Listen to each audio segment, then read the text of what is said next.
With the end of the second closed beta test from Wuthering Waves has come another developer message, and I wanted to know, have they learned from the player feedback and have they actually started to incorporate anything into the, live service of the game? Because, the game is about to come out in this year. They have their certificate or whatever is going to expire in like October or something. So definitely want to see if they are adding stuff, and it looks like they have. I pretty much looked over a little bit. So for combat, they've added overall combat experience optimizations. They said, we are addressing the issue of poor sound effects and hit feedback many of our players mentioned. We will focus on revamping the sound effects of weapon hit feedback, echo skills, resonance skills, and other battle aspects. In addition, we'll improve jumping by adjusting animation speed, camera transitions, and landing feedback to make it feel more natural. Definitely big on the jumping animation speed. This Jumping when you jumped in weird. Wuwa felt like your character was like on like a very magnet, stiff. and they jumped from like a magnetic surface to like a non-magnetic surface. I don't know how to explain it, but like, I don't know, because I love jumping in games. So that's just like my go-to move. And when I jumped, it felt really weird. That was definitely a feedback that I left, so I'm glad that they have improved on that. The sound effects for stuff, I like parry sound effects and everything, but I think a lot of people have complaints on hits not sounding like they have that much impact, which is very valid. So it is good that they changed that. Now for their second thing in combat, they have character-specific combat optimizations. They said, we will be making specific adjustments for characters frequently mentioned in the feedback we receive. Our current plans include Ling Yang and Jen Jin's movesets for an elevated overall combat experience. This is pretty valid. I want them to make Jen Jin an HP scaler, I'm not gonna lie. I wish she was an HP scaler. I think she would fit as an HP scaler, because she is supposed to be like an all-arounder character who can shield herself and like semi-support allies. So I really wish she was HP scaling. I don't know if they'll change that. They'll probably just keep her on attack. They adjusted Verina's HP restoration mechanism so she can use her photosynthesis energy more efficiently. I never got to test Verina personally, and then an improvement to Cultural Kit. His extra intro skill Necessary Means will be available by default. I think was locked by a Constellation, like extra copies of him. And lastly, they've said we'll introduce a series of new combat practicing dungeons where you can better familiarize yourself with each character's unique combat mechanisms and practice how to combo. That's pretty good. They needed to add more trials for stuff, especially if they want to cater to hardcore and casual players. The big thing they need is like a testing facility. There is holograms and stuff, but I think there should be like a testing area. It seems like they have a testing area pretty much made, like when you trial a character. I'll put it on screen what it looks like when you trial a character. So me trying Sanhua, they have like an area for testing characters. So I wish you could use that area like whenever you want to. I think that would be pretty nice, honestly. And lastly, they say, aside from the points above, we have also started working on other frequently reported issues such as bad camera experiences. Camera was so bad. When you're fighting a boss, the camera starts looking behind you. It starts looking at like the flowers on the ground or something.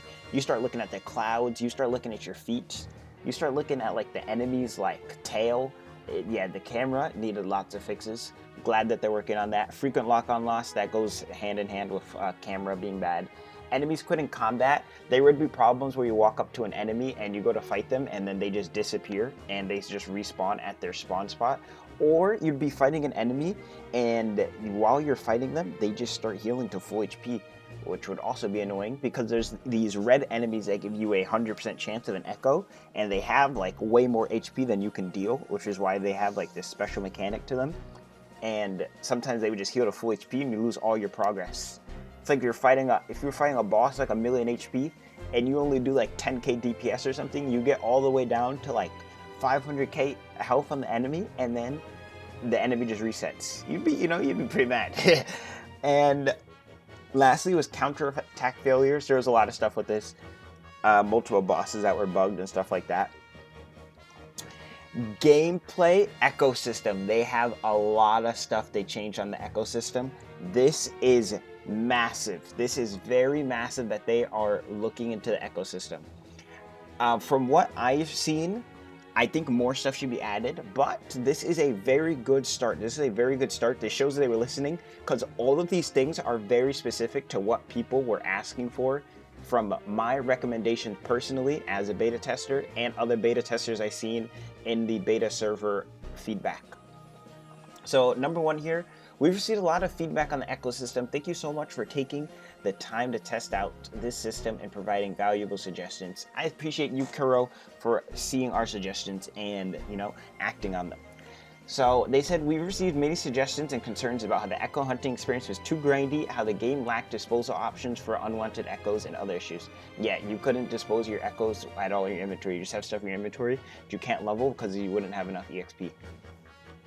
Yeah, one thing I didn't see is they didn't change how much EXP you get from like a full day of resin. I think that needs to be changed. Like, that's like a very big change. I hope that's like included in one of these because there's 5 of them. I hope that's like included in one of these and maybe they didn't say it or something. But for number one actually here, the first one is just making it easier to obtain various echoes. They said they plan to make echoes available through participating in in-game events, daily activities, and other means. Number 2 is providing a better way to dispose of unused or redundant echoes. This is very big. They're making it so we're going to be able to recycle unenhanced echoes by converting them into random new echoes of a type you have unlocked. Got to see how the system works in the gameplay. It sounds good, but, the ecosystem sounds good on paper, but then when you actually play it, it's bad. So this sounds good, though. It sounds good. We have tuners, or turners. I don't know what these are called, I'm not gonna lie. I'm pretty sure they're called tuners. It says return turners though.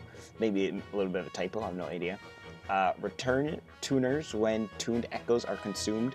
Pretty much there's a limited material that you have to use to get the stats on your echo. And if you threw away an echo that you tuned stats on, you just would lose all of it. You'd lose a fraction of the EXP, which is classic in any game with like a gearing system. And then you'd also lose all your tuner. So definitely good that you're getting some of that back. Get your desired substats easier. They said they were raising the minimum numbers you can get with substats rolling and narrowing the range of possible rolling results. And lastly, they're optimizing the auto-equip echoes mechanism. I hope that means going to loadout. If Kuro Games make loadouts, they will be the first to do it. Like, are the gacha games immune to loadout systems? Like, I don't know. We always have like auto-equip, fast equip, dedicated equip.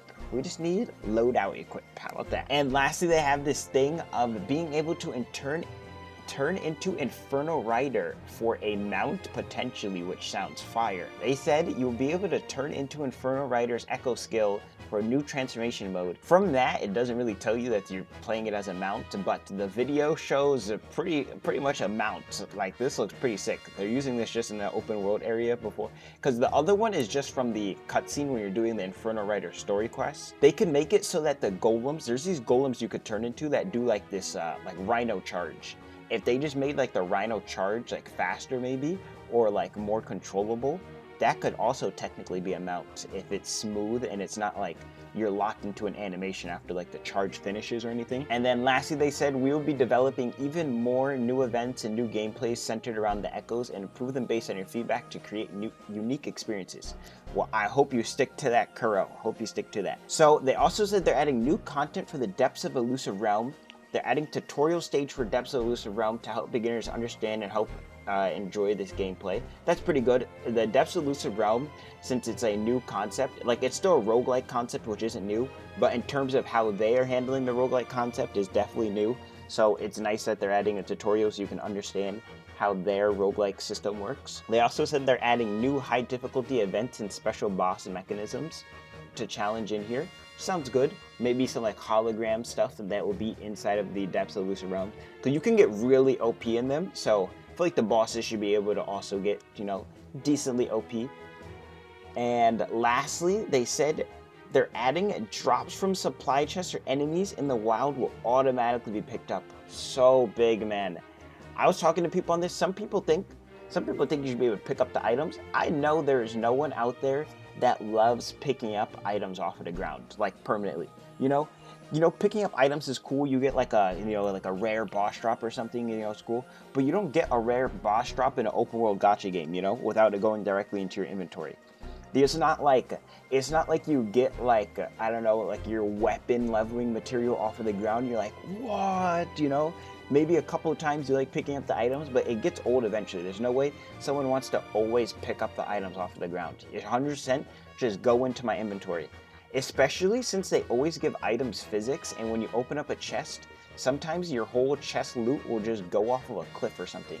And you know, I want the loot, so I'm out here chasing like something that costs probably the equivalent of like 1 resin, but I got it from a chest, so you know, let me get that, John, man, you know what I'm saying? And then they also said they're making it so that co-op mode will be available sooner, which is big, at a lower uname level. It was at level 30. I said it should be like level 20, level 15 maybe. So this is pretty good. I wonder what level they're going to lower it to. And they're also adding a batch salvaging option for unwanted items in your backpack. Pretty good. A lot of the stuff, if you wanted to delete items in the game, it was all 1 by 1. Echoes, items, just trashing stuff for money. All of it was 1 by 1. Very good. They're adding like batch select for salvaging. Story cutscenes and animations. Pretty much they just said they're making story cutscenes and animations to have better UI. They're improving the skip function.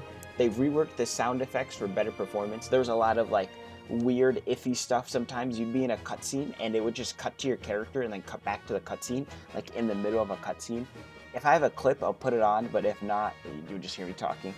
And they've adjusted and rearranged story quest progression for a smoother flow. They did this from CBT1 to CBT2 as well, so hopefully this is like even more smooth. I'm not huge on story and stuff anyways, but there is people that are big on that, so you know, gotta capture those people.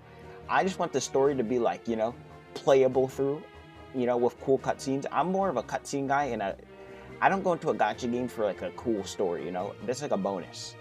Like, I'm not expecting it to be like Detroit Become Human or anything when I'm playing the story, you know? Some people do expect that, but you know, I just like a cool cutscene. There's a cool, badass cutscene with like the MC, like doing some execute on a boss. That's good enough for me, to be honest.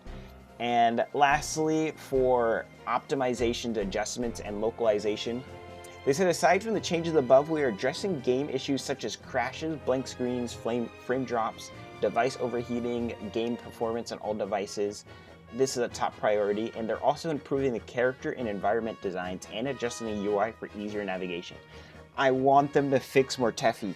Mortefi, I feel like, can be a sick-ass character, and he's just kind of late. He's supposed to be like this like dragon doctor. I thought he was going to be like a mad scientist, but they changed all of the personalities of the character so much. I don't even think he's a mad scientist anymore. I think he's just a scientist that like is half dragon or something. So I don't know. I think he can have a way cooler design. I think he looks lame in game, but the potential is 100% there. I feel like they have like a crazy foundation for Mortefi, but his like actual character is lame to me. And then localization, pretty much they're just making sure that they say we take localization quality very seriously, and it is also a big part of our future optimization plans. We will continuously improve the localization quality based on your feedback. We are working on adding an ENJP and Korean voiceovers for stories and character voice lines. That's pretty good. That's a given, honestly. There was only Chinese in the beta, which is fine. I don't mind listening to Chinese. Chinese is pretty nice to listen to, I'm not gonna lie. But it is nice that we're getting all the other voices as well. Huge. I hope they also go through the quests. There's a lot of quests that like either the dialogue the NPC is saying does not make any sense at all, or you talk to an NPC and because the code is wrong for the translation, you talk to a robot. Yeah, I won't even say you talk to a robot. You talk to a person, and their dialogue, instead of saying, oh, you need to go climb up this mountain, their dialogue is instead XRZ 5311XPPZQ. It's crazy junk. I got a screenshot put on screen so you know what I'm talking about. And then to end off this whole thing here, they said these are future adjustments and optimization based on the feedback we received during closed beta test 2. These are our future adjustments and optimization based on the feedback we received during closed beta test 2. We apologize for any deficiencies or unsatisfactory content in the beta test build. The development team is committed to addressing these issues and prioritizing areas that were less enjoyable for players. Our goal is to bring you an even better version of Wuthering Waves next time. Appreciate you, Kuro. Appreciate you, Kuro. Kuro, I know they can do something crazy with Wuha. I'm very hyped for it. I hope the ecosystem is one of the biggest things that I think they need to fix, and it does seem like they're working on it. I hope that these things that they are adding are actually good and are as good as they sound. So with that, I'll be ending the video. Hope you enjoyed this. Let me know what you guys think. Are you hyped for Wuthering Waves? And I'll be seeing you later. Goodbye.